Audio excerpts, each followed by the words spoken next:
Hello, welcome to Tomorrow again. I want to talk to you guys today about an experience that I had about 10, 12 years ago. At that time, I had been, I guess what some people consider an intuitive or a psychic. I'd been giving readings for, at that time, probably about 15, maybe 20 years. But I wasn't as proficient in doing haunted house walkthroughs. I didn't know the ins and outs of doing that, other than I had been taught, don't do it.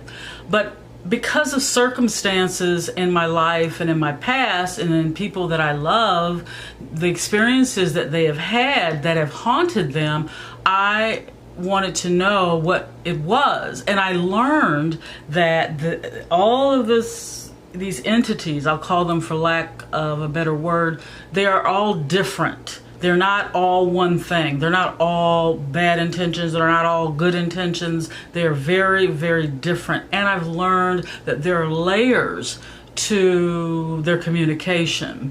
I'm not even sure, some are what's known as residual energy that is sort of lingering around just because that's what it does, or energy that is in the present moment. If you run into an entity and you get eye contact or nod, some sort of idea that this is happening now.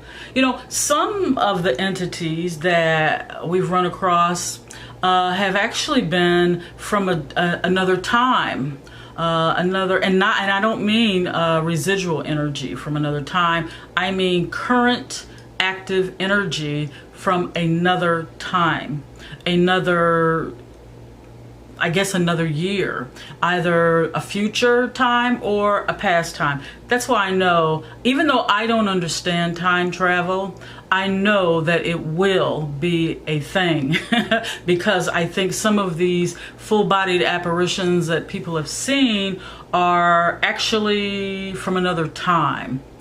And I don't claim to be an expert on time travel, on any of these things, other than I know what I've experienced. And I've done some research over the years to get a better understanding of what it is that I'm dealing with.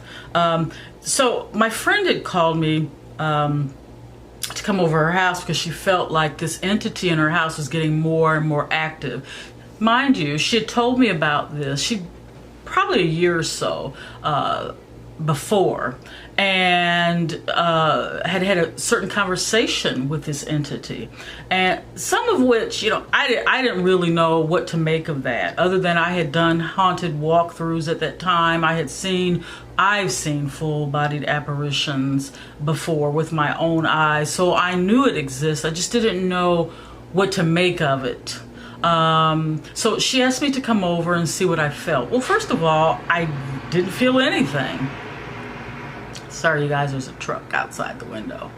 I didn't feel anything in particular. So I did what's called an EVP, and I'll put that up here, what that means. And an EVP really is a way of communicating with something that you cannot physically see in this world. And sometimes it can sort of, you know, break through certain layers, and you can hear the talking, the noises, the chattering. You can hear it via recording device. So I just had my cell phone, you know, that was handy, and I just hit record, you know, video record. And once again, I didn't feel anything in her house. I didn't feel anything. I never had anything in particular. The only thing I felt was I never wanted to be there by myself. I always had that sort of feeling, but I didn't necessarily feel that there was a presence in there. So I said my goodbyes. I went home and I played back the video and listened with my, you know, earbuds, and listened very carefully, and it was very clear. Very clear. It said its name, and it said its name is in an introduction. I'm not going to repeat the name on here for reasons you may not understand, but I have my own personal reasons not to say the entity's name. We learned, later that this entity was not connected to her or her family. No one knew this entity. No one had heard anyone with that name. I certainly had never heard that name. But every time I would go to her house and do an EVP, the conversation would continue. And when I say that, I mean the conversation from the entity to my recording device. It was an ongoing conversation. Even though the first conversation or introduction may have been 1 month, and 2 months later it would continue, and then say a year later it would continue. And then there were other entities there who were saying their names, almost like you have a bunch of people who are trying to get a message across, and they would say their name, and then so and so would say their name, and you could hear all of this on the recording. When you capture an EVP, it takes a lot of practice to be able to hear it, but once you hear it, you cannot unhear it. It is very, very clear. Other people may not be able to hear, but that doesn't mean it's not there. If you ever want to try something, just take your cell phone, hit video, record, and then just lay your cell phone down. And then after about maybe 5 minutes, turn it off, go back over it. I almost said rewind. I don't think... Do they still have rewind nowadays? Well, you play it again and you listen, usually with some sort of earbuds or headphones on, and you can hear talking very, very clear. But you have to make sure that there's no one in the room where you're recording. There's no one that can be mistaken for an entity. Make sure there's no one else talking. There's no TV on, no radio. No one's watching a video in the house. It has to be really quiet. That way, when you hear the sounds and the chatter and the talking, you know it's probably that entity trying to communicate. I wouldn't suggest that you, as say an amateur, set out to really get into this, but I think just to do it for 5 minutes, hit your phone, record, and see what comes through. I mean, I don't think that will hurt too much, but don't necessarily try to communicate. Just hit record and see what you come up with, see what you capture. But that changed my way of thinking. I just kind of assumed that, they were all one thing. If you saw a so-called ghost in your house, or you heard some sounds in your house or something being knocked over, they were all so-called poltergeists. Well, that's not true. I can tell you for certain that they are all different, and there are different layers to the way that they can come through or communicate. And some, I have a strong feeling, could very well be time travelers. Once again, I'm not one to be convinced that time travel is even possible. It doesn't make sense to me. But just because it doesn't make sense to me doesn't mean that it won't be possible one day, or has already been possible. Have any of you guys ever had any experience capturing EVPs, or seen something in the physical world that you can't explain? And chances are, when you try to tell someone what you saw or what you heard, no one believes you. It always sounds contrived and exaggerated, but I can tell you, with everything I have and everything that I am, I'm putting my reputation out there, but I promise you, there are entities out there. And I have a little team that sort of does walkthroughs, and we sort of collect data and do little experiments, and we have identified at least 3. And during this video, I'm not going to get into the ifs, ands, and buts of that, but so far that's what we have.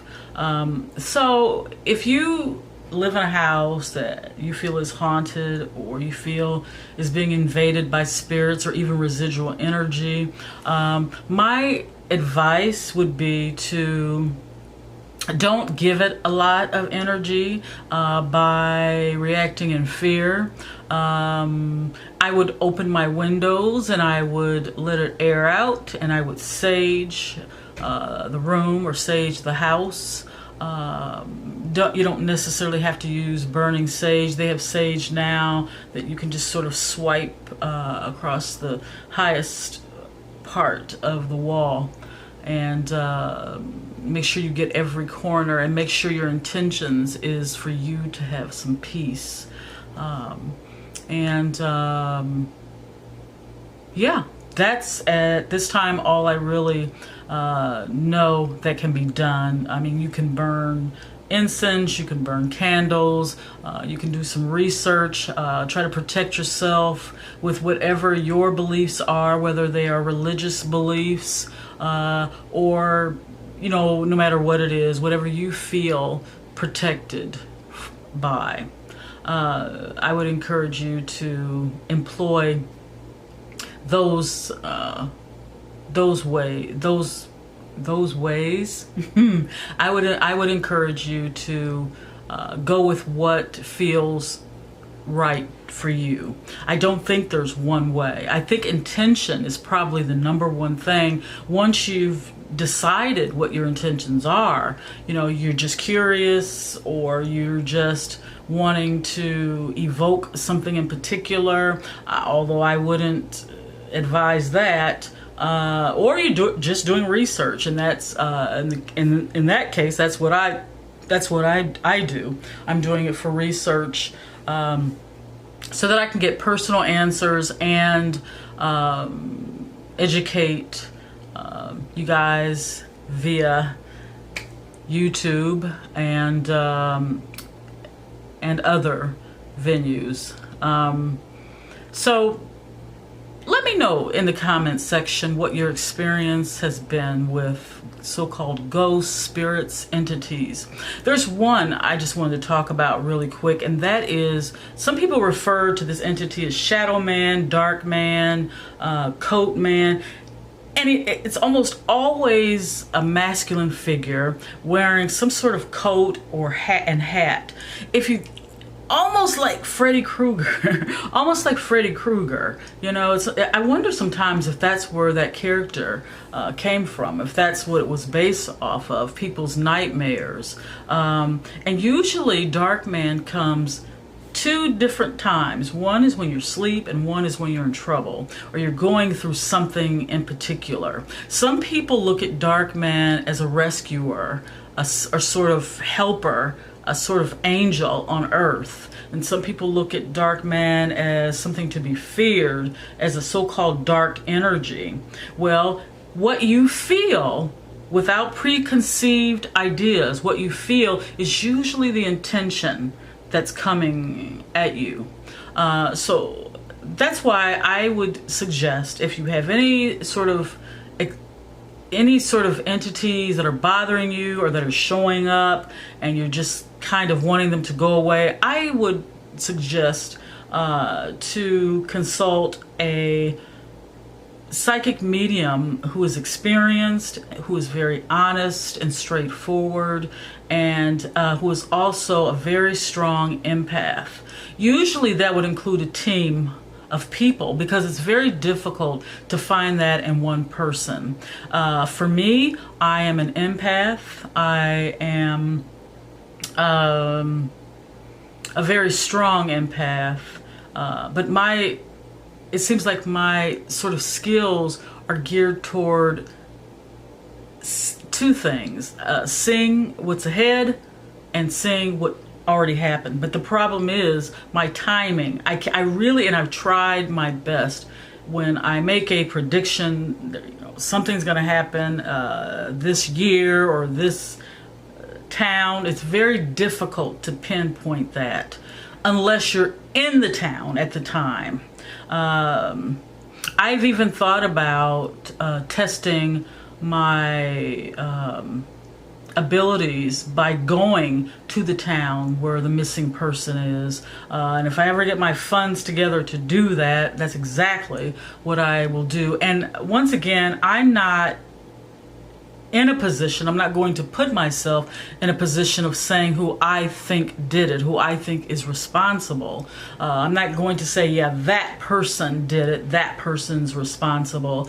I might get some feelings about certain aspects of who did it.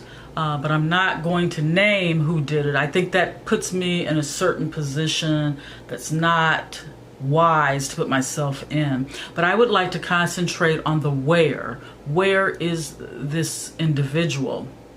And I think that's a big help somehow. I really feel that it is. So that's what I'm sort of going to be concentrating on. And you'll see a lot of that in this channel. You'll see me talking about missing persons and trying to find out where they are through automatic writing, automatic drawing, tarot cards, through any means necessary to find missing people, especially missing children.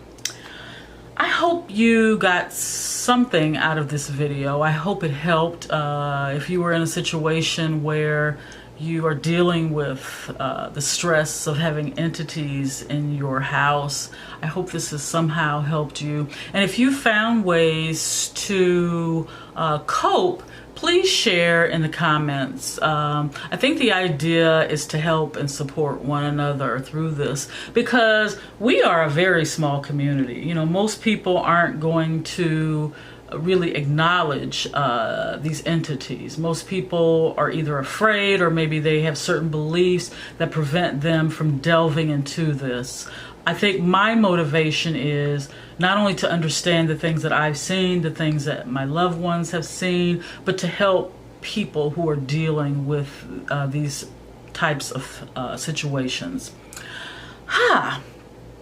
Once again, you guys, if you'd like, you can follow me on Instagram. I'm Tomorrow Again 1111, and I post on Instagram maybe 2-3 times a week, mostly motivational, you know, words and little advice here and there. So yeah, I'm Tomorrow Again on Instagram, Tomorrow Again 1111 on Instagram. So if you enjoyed this video, if you got anything out of it, please thumbs up the video and subscribe to this channel if you haven't already subscribed. This channel, for those of you who are just getting this in your recommendations, I'll explain to you really quick. This channel is about support. It's about learning, not only for you guys, it is a learning experience for me. We talk about the paranormal, we talk about using our intuition, we talk about things that motivate people and encourage one another. And we also, there's a big part of this channel that is about using our intuition to help find missing children, missing people. So if this sounds like something that you would like to know more about, go ahead and subscribe to this channel, and also share this video however you see fit to share it. This is Tomorrow Again, and I'm wishing you guys the best of the best. Thank you.